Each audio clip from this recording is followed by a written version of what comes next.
Welcome to the InfoWars Nightly News. I'm David Knight. It's Friday, May 10th, 2013, and here are our top stories. Tonight, Obama gave Benghazi stand-down order. Kidnapping victim removed from the missing persons database 15 months after she was snatched off the street. And the interest rate swap scandal that's ruining our economy. All that and more on the InfoWars Nightly News.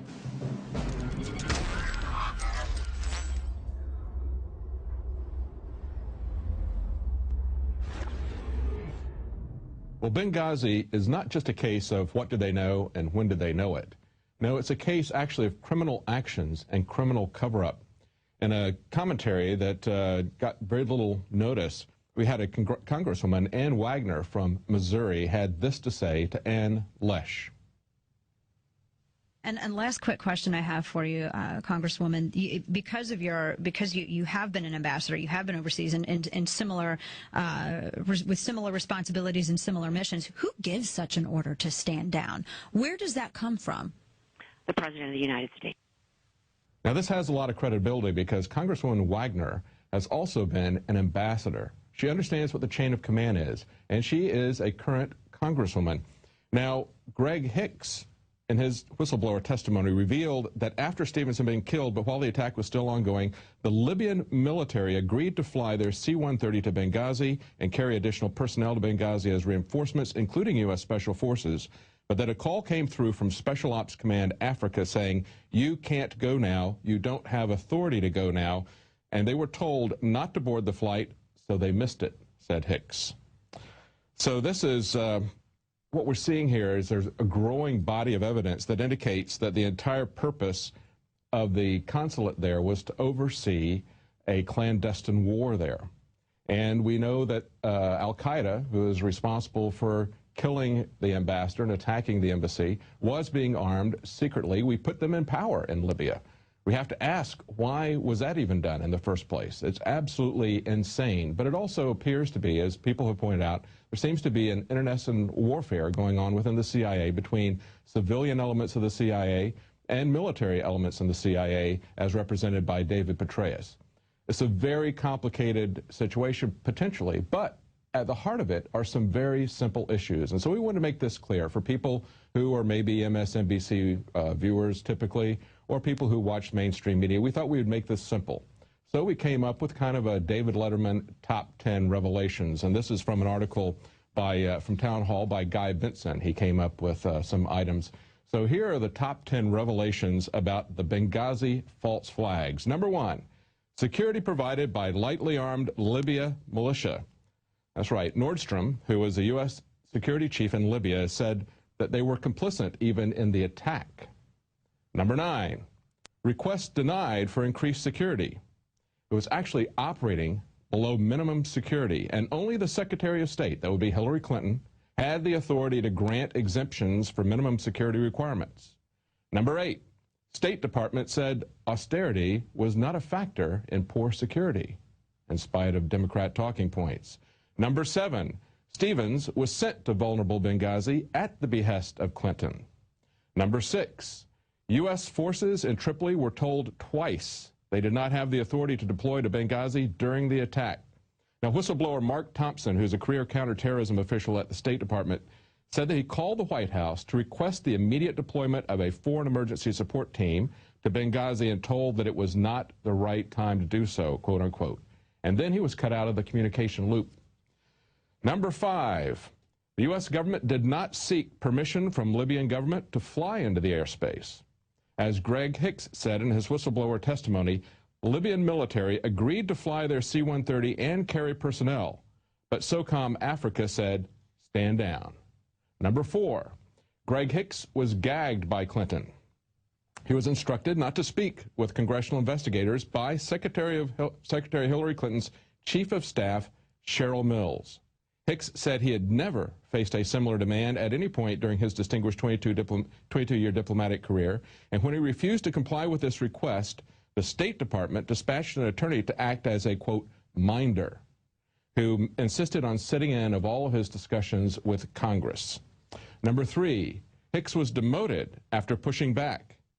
After being lavishly praised by the President and the Secretary of State for his performance under fire, Assistant Secretary of State Beth Jones instantly reversed course and launched into a, quote, blistering critique, unquote, of Hicks' leadership. Number 2, Sam Basile.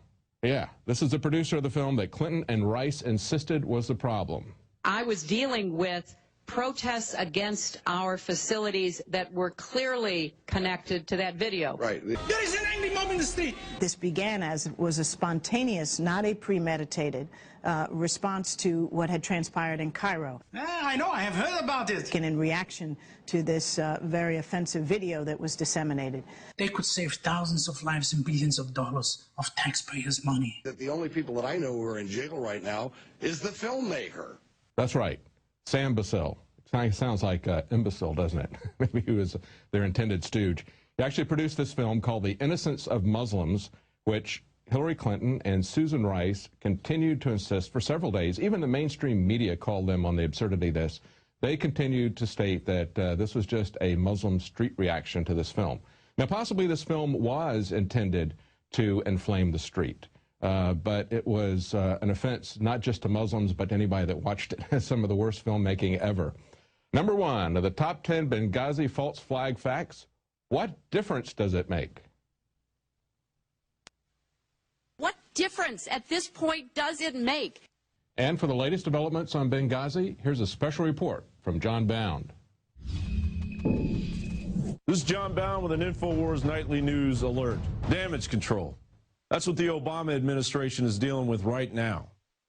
And before the whitewash media can just brush it all aside, let's do it for instance. For instance, you are an incumbent chief of police, and you've been running drugs with the local drug cartel, along with laundered money and weapons. So you come out with a video that blames the local drug cartel for all the crime in the area.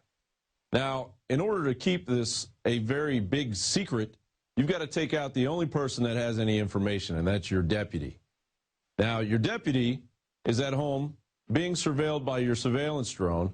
You call your drug cartel over to take him out. As he calls 911 and his family, and they all plead for help, you make the stand-down order. Now, the video shows that the drug cartel was responsible for all the crime in the area. And, of course, when the mainstream media comes and knocks on your door, you refer them to the video that caused the drug cartel to kill your deputy. Now, 9 times out of 10, this isn't going to work in the real world. But in the world of New World Order politics, it's just business as usual.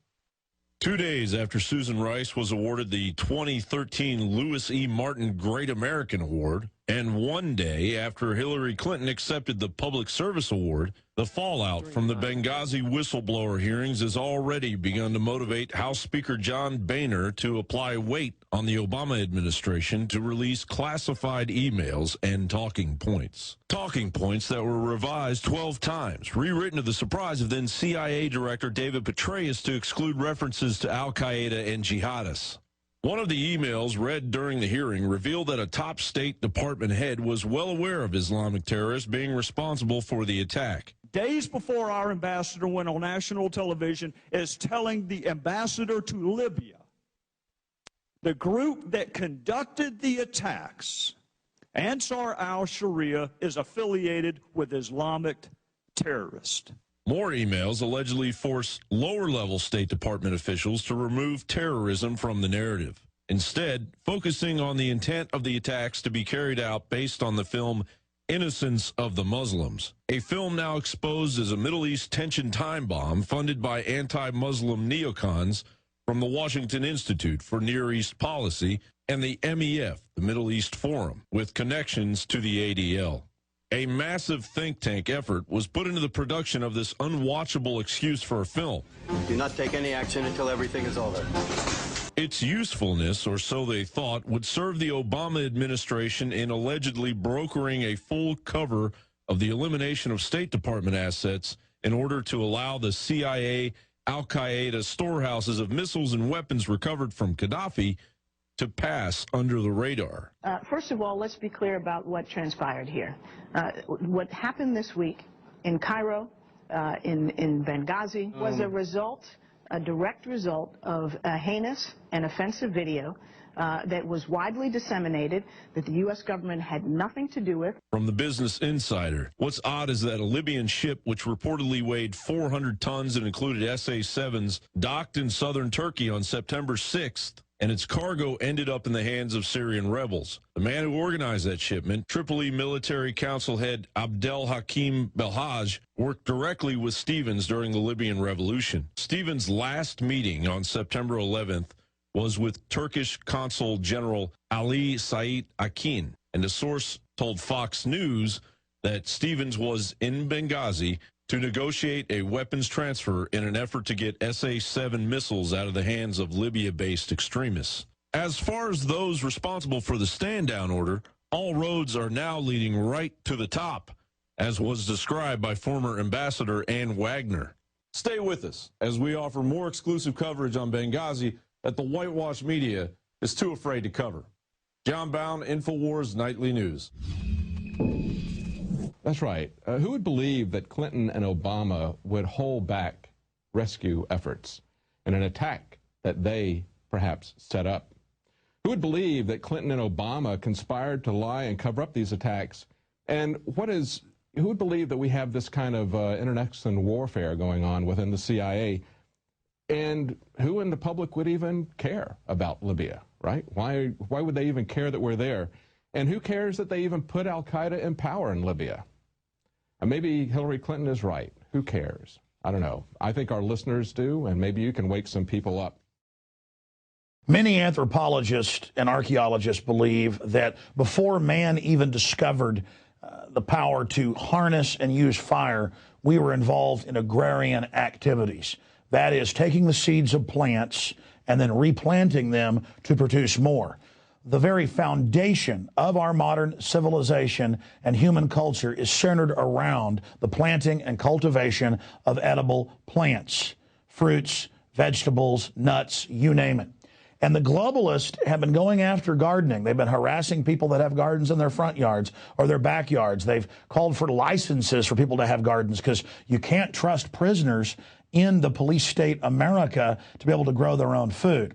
That's why I've come to the realization that we need to become self-sufficient. You need to be informed. You need to have the Second Amendment to protect yourself. You need to be politically active to wake up others.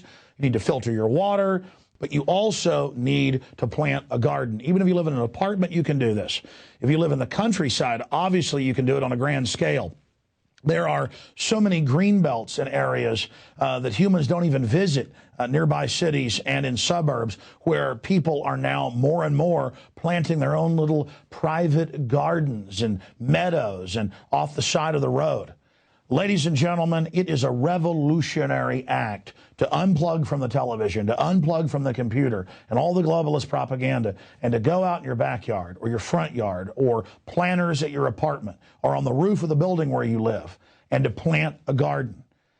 Here are some of the amazing deals at InfoWars Seed Center at InfoWarsShop.com. The Survival Seed Vault by My Patriot Supply features only the finest survival heirloom seeds for a robust and hardy garden, even in the toughest of times. The ARC All-in-One Seed Kit contains 70 varieties of 50,000 seeds of fruits, vegetables, medicinal, and culinary herbs. All ARC seeds are heirloom. Each type is labeled and sealed separately for ease of use and longevity. The Deluxe Emergency Seed Bank combines 3 of Emergency Seed Bank's top sellers: the Family Survival Emergency Seed Bank, the Medicinal Herb Seeds Pack, and the Culinary Herb Seeds Pack. We also have starter varieties of the deluxe seed packages for fruit, salad, salsa, peppers, and medicinal herbs and more. Go to the InfoWars Seed Center at InfoWarsShop.com. A little seed can grow a huge tree that produces fruit for up to 50 years. We have the best life bombs. That's what these are. We have the best weapons against death out there at the lowest prices, waiting for you to lovingly plant them and lovingly grow them and lovingly eat them and share them with others.